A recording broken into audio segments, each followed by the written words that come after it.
Wicked Uncle's Lost Dog. At the end of this story, I'll be giving you details of how you can enter our Wicked Uncle writing competition. So keep listening to learn how you can write a story for Story Nori. When Jemima was old enough to walk to the shops on her own, Dad bought her a phone. It was her most prized possession. She could text her friends and call her mum for a chat when she was no further away than the end of the street. "Not her again," grumbled Jeremy when he heard their mum's phone ring. "What is it this time?" Jeremy did not have a phone yet, but he had resolved to ask Uncle Jeff for one for his birthday. It was bound to be a better phone than his sister's, because Uncle Jeff was much richer than Dad. Dad held down a steady job, while his brother Jeff had been in the army. After that, he worked in shipping for a few years, invested in property, and now he did something from home called day trading. No one else in the family was quite sure what that meant, but it paid well because he was never short of cars, gadgets, holiday homes, and girlfriends. There was just one sign that he was growing out of his bachelor lifestyle. He had been going out with Jessica now for a year, and that was a record. Before Jessica met Jeff, her parents used to look after her dog when she was at work. Nowadays, Jeff found that he was frequently visiting the park with Smoochies. One Sunday morning, when Jessica was on duty at the hospital, Uncle Jeff called to collect the kids and take them for a walk with Smoochies. The kids absolutely adored Smoochies. They did not mind one bit being pawed or licked or jumped up on. And if Smoochies minded being grabbed hold of and hugged, she did not show it. There were plenty of doggy games to play, like fetch the ball, or find the smelly socks, or tug of war on an old rope. "Smoochies is going to sit with me," said Jeremy. "No, she wants to be on my lap," insisted Jemima. "Now, kids, let her sit in between you." So went the inevitable argument when they got into the back of Jeff's car. They drove off, and it wasn't long before Jessica was texting her friend Cindy. Cindy called back and they started chatting. "We're just on the way to London with our Uncle Jeff. He's so cool. You should meet him one day. And we're taking Smoochies, that's his girlfriend's dog, for a walk in Hyde Park. And then we're going to have some tea somewhere." "When I have a phone, I won't chatter on it all day, running up bills," said Jeremy. Cindy was saying, "Hyde Park? We live near there. Come round so we can see Smoochies." Jemima had met Cindy on holiday in Cornwall. They had not actually seen each other since, but had kept in touch by email, texts and phone calls. Cindy's family lived in Bayswater, just north of the park. Jeff had recently bought a flat on the other side, in South Kensington. "Uncle Jeff, can we go and have tea at my friend Cindy's house? She's inviting us," asked Jemima. "Let's see how things go," said Jeff, who realised that an invitation from an 11-year-old was not quite the same thing as one from her parents. Jeff parked near his flat and they walked to the park. It was a glorious Sunday afternoon, and loads of people were out for a stroll. Smoochies behaved badly. She chased squirrels, nearly knocked over a rollerblading teenager, and stole a sandwich off some picnickers. The kids thought all these antics were hilarious. Uncle Jeff was apologising left, right and centre, and calling Smoochies frantically, trying to get her under control. They found a space to play fetch the ball, and Smoochies seemed finally to be taking more notice of Jeff. He bribed her heavily with treats every time she brought the ball back, and sat with her eyes gazing up at him and tail beating the ground. He told the kids not to chase her, because that made her run away and not come back when she was called. But then, disaster struck. Smoochie spotted a pair of horses. They were being ridden by two young people wearing yellow jackets. Now there is one colour that Smoochies absolutely can't stand, and that's the colour yellow. As for horses, she's fine when nobody is riding them, but when she sees a person on a horse, she thinks it's some kind of strange monster. She stood, pointing her nose at the horses. Jeff knew he had about 5 seconds to catch her attention. "Smoochies! Come here, Smoochies!" he called. She glanced at him, and Jeff thought for a moment that the lip-smacking prospect of a treat was about to win over the dogged instinct to chase a strange beast. But then Jeremy made a dash to grab her collar. You can't catch Smoochie by surprise. Her reactions are far too quick for that. She was off, charging towards the horse, with Jeff, Jeremy and Jemima sprinting after her. Of course, Smoochie's got there first and was jumping and yapping around the horse's legs. The two young girls who were riding them were admirably calm as the horses swished their tails and danced around. Of course, one kick from a hoof could have done away with Smoochies for good. And as for the idea of a startled horse throwing off one of the girls, that was unthinkable. Jeff was soon on the scene. He made a dive to catch Smoochies by throwing himself into the sand, like a hapless England goalkeeper playing against Iceland.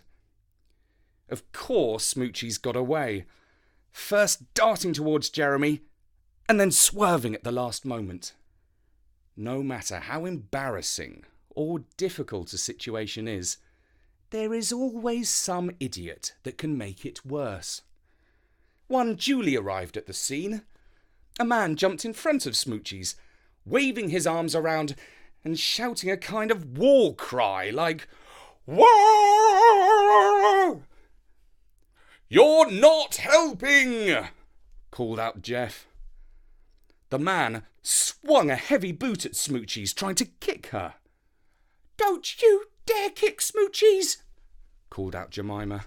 "Yes, Uncle Jeff was in the army and he'll kick you into next week," said Jeremy, which was exactly the sort of inflammatory language that Jeff was trying to avoid. "You get that dog under control," replied the idiot. Jeff was furious, but he had no time to stop because Smoochies was off again. This time running up the hill, propelled faster than ever by the fright she had just taken. Now a gang of boys was chasing her, and she kept going in a straight line. She ran into the long grass and disappeared from view. When she reappeared, she was halfway towards Bayswater Road, with Jeff, Jeremy and Jemima a long way behind. They were powerless to stop her, and it was with total dismay that they saw her head straight towards 4 lanes of traffic. By some miracle, the lights were red for the traffic on the crossing as she dashed across. But she was still spooked as she reached the other side and ran down a side street. Jeff followed her into the square and called out to 2 armed policemen standing guard outside a very important person's house. "Please, stop that puppy!" Smoochies wasn't really a puppy, but he thought it sounded more sympathetic to call her that. But the police officers did not help. Indeed, they had more important things to do, like stopping Jeff and telling him he should be in control of his dog. "Yes, I know," puffed Jeff, losing valuable time. When the police officers had finished ticking him off, Smoochies was round the corner now and completely lost from view. Two women sitting outside a coffee shop said that they had seen her go that way, and Jeff trotted on. But Smoochies was nowhere to be seen. Jeff stopped to call Jemima's phone to find out where the kids were. It rang and rang, but she didn't answer. That's strange, thought Jeff. Why isn't she answering? Jeff wandered around the streets calling, "Smoochies! Smoochies!" A parking attendant told him that he had seen a dog running towards Sussex Gardens, another busy street. He headed up there and was relieved to find no sign of a squashed dog. But he was far from sure that she was safe, because this was central London. There was no shortage of car-infested roads for a dog to get run over on. Eventually, he found an inner-city canal. He sat down on a bench next to the water and took out his phone again. Before he could dial Jemima's number, it began to ring. "Hello, have you lost a dog?" said a voice. "Yes, have you found her? Is she okay?" asked Jeff. "Just a bit shaken," said the voice. The person on the other end of the phone explained that she worked for a vet, that Smoochies had been found running among the cars on an incredibly busy road under the flyover, and that a kind person had brought her in. Her name tag had fallen off, but she had identified her by her microchip. "Thank goodness!" exclaimed Jeff, relieved that they had called him and not Jessica, as both their numbers were on the register of dog owners. It would be for the best if his girlfriend did not learn about Smoochie's near-death experience, he thought. The vet was some way off. On his way to collect Smoochie's, Jeff crossed the road where she had been found. It seemed incredible that she had survived that fierce traffic. Jeff eventually reached the vet, somewhere near Little Venice, and a very shaken Smoochies was placed into his arms. He decided to call a taxi to take them home. He took out his phone and thought, "Wonder where the kids got to." Before calling a taxi, he dialed Jemima's phone again. It rang and rang and rang, and eventually the answer service kicked in. "Hello, this is Jemima. Leave me a message. Unless you're Dad. In which case, Dad, stop worrying." Beep! Uncle Jeff here. Smoochies is safe. Where are you two? Give us a call. Thanks, love. While Jeff sat in the back of the taxi with Smoochies on his lap, he tried to call Jemima a couple more times. There was still no reply. "Bother!" he thought. "Found the dog and lost the kids." He might have guessed that Jemima had forgotten to charge her phone the night before and had been chatting on it so much in the car with her friend Cindy that the battery had run down. He thought for a moment or two and decided he had better tell the taxi driver to pull over near the park. He got out and walked to the place where he had last seen Jeremy and Jemima. He expected to find them sitting under a tree waiting for him to return. There were some families sitting under the trees, but the kids were nowhere to be seen. He looked at his phone and saw that he had already called Jemima 6 times. "7th time lucky," he thought. But it wasn't. There was still no reply. "Perhaps they followed me," he thought, and began to retrace his steps. He led Smoochies, now on the lead, into the square and spoke to the 2 police officers outside the VIP's house. "Don't suppose you've seen a couple of kids, have you, officers?" he asked. "Well, well, well, this just isn't your day, is it, sir? First you lose the dog, and now the kids," said one of the policemen. Jeff sensed trouble. "Oh, I expect they're with their mum. Thank you, officer." he replied and hurried off. He wandered around the streets somewhat forlornly, wondering, at what point do I call their mother and admit that I've lost them?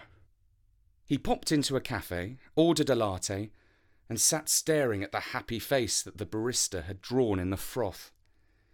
Seeing that his phone was on low charge, he resolved to make the call while he was still able. He dialed their mother's number. "Hello," answered Liz, his sister-in-law. "Hi, Liz. Jeff here." "I know," she said. "I was wondering when you would call. Have you lost something?" "Well, smoochies," he admitted. "Yes, and?" "Well, the kids too." "Is that all?" she asked. Yes, that's all I can think of for now. Oh, I found the dog, by the way." "Glad to hear it. Well, you will be pleased to know that the children are safe and sound. No thanks to you. They're at their friend's house in Bayswater. Jemima met Cindy in the park and explained they'd been abandoned by their uncle, who was off chasing a lost dog." "What a relief. That is good news," said Jeff. "Well, isn't it just?" replied Liz with a sardonic touch that made Jeff wince. She gave Jeff the address, and he and Smoochies made haste and caught a cab to Cindy's house. The kids were overjoyed to see Smoochies safe and sound, and everyone agreed it was a miracle that she had been found alive. Jeff thought to himself, "And it's a miracle I'm alive, because if Smoochies or the kids had gone missing for any longer, my life wouldn't be worth a straw." And that was the story of Wicked Uncle's lost dog. Story-Nori's Summer 2016 Writing Competition, sponsored by Wicked Uncle, home of brilliant children's presents. How would you like to write a Wicked Uncle story of your own? And hear me, Richard, read it out on Story-Nori. This summer, or winter if you live down under, get your pen or your keyboard ready to write for us. Think up your own plot based on the lovable Uncle Jeff, who is always getting into trouble. Remember, his nephew and niece are called Jeremy and Jemima. His girlfriend is called Jessica. And his girlfriend's dog is called Smoochies. We will read out the best 3 stories. One of the winners will be chosen by our friends who run an online toy shop, which is rather appropriately called Wicked Uncle. Find it at wickeduncle.co.uk. They will award a £50 gift voucher to the author of their favourite story. We will pick 2 others, and all 3 will be read out here on Story-Nori. Get your entries in by September the 7th. Just email them to bertie@storynori.com. That's bertie@storynori.com. And remember to tell us your name, your age, and the country you live in. I'm really looking forward to reading your stories, so get writing. For now, from me, Richard. Goodbye.